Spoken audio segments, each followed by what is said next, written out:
పెద్దపల్లి భూపాలపల్లి నియోజకవర్గ వారధిగా ఉన్నటువంటి బూర్నపల్లి కిష్టంపేట అక్రమ టోల్గేట్ను తక్షణమే తొలగించాలని తెలంగాణ జాగృతి రాష్ట్ర నాయకులు ఎస్పీకే సాగర్ డిమాండ్ చేశారు.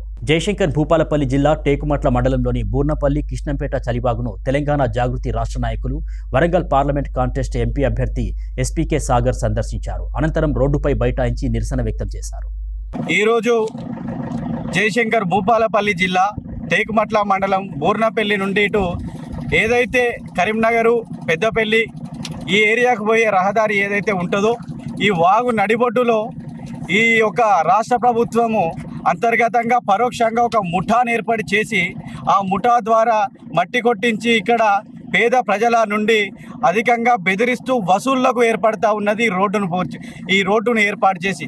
నేను అడుగుతా ఉన్నా ఇక్కడ లోకల్ ఎమ్మెల్యేను, ఇక్కడ ఉన్న జిల్లా కలెక్టర్ను, ఇక్కడ ఉన్న రాష్ట్ర ప్రభుత్వం ఆల్రెడీ ప్రత్యక్షంగానే ఇప్పుడు పేద ప్రజలకు గండి కొడుతూ ఉన్నది.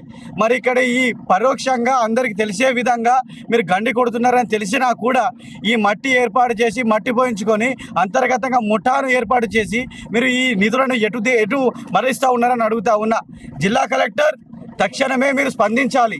తక్షణమే తమరు స్పందించి ఈ అక్రమ టోల్గేట్ ఎవరైతే ఉంటారో ఈ అక్రమ టోల్గేట్ దందా వసూళ్లకు ఈ ముఠా ఏర్పడి ఇక్కడ ప్రజల నుంచి వెళ్ళి ఈ ధనాన్ని దుర్వినియోగం చేస్తూ వారి వ్యక్తిగత స్వలాభాలకు ఏర్పాటు చేస్తూ ఉన్నారో వారిపైన తక్షణమే కఠినమైన చర్యలు తీసుకోవాలి. అలాగే ఈ వేదిక ద్వారా పోలీస్ శాఖను విజ్ఞప్తి చేస్తూ ఉన్నా. పోలీస్ శాఖ అధికారులు ఈ మండలం కానీ ఈ జిల్లా కానీ ఈ ఏరియా నుండి ఆ మండలానికి ఈ మండలానికి తిరుగుతూ ఉన్నారు కదా. మరి ఈ ప్రజలు ఇంత ఇబ్బందులకు గురవుతూ ఉన్నారు. ఒక్కొక్కరి దగ్గర నుంచి 50 రూపాయలు 100 రూపాయలు వసూలు చేస్తూ ఉన్నారు. దాదాపు ఈ దందా నడవబట్టి 3 నెలలు 4 నెలలు గడుస్తూ ఉన్నది. మరి మీరు ఎందుకు పట్టించుకుంటలేరని ఈ పోలీస్ శాఖను అడుగుతా ఉన్నా.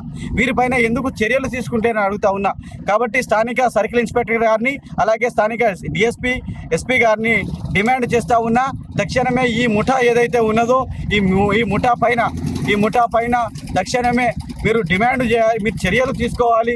ఏదైతే వీళ్ళ మీద కఠినమైన ఏదైతే శిక్షాపరమైన చర్యలు తీసుకోవాలి, వీళ్ళని రిమాండ్ చేయాలని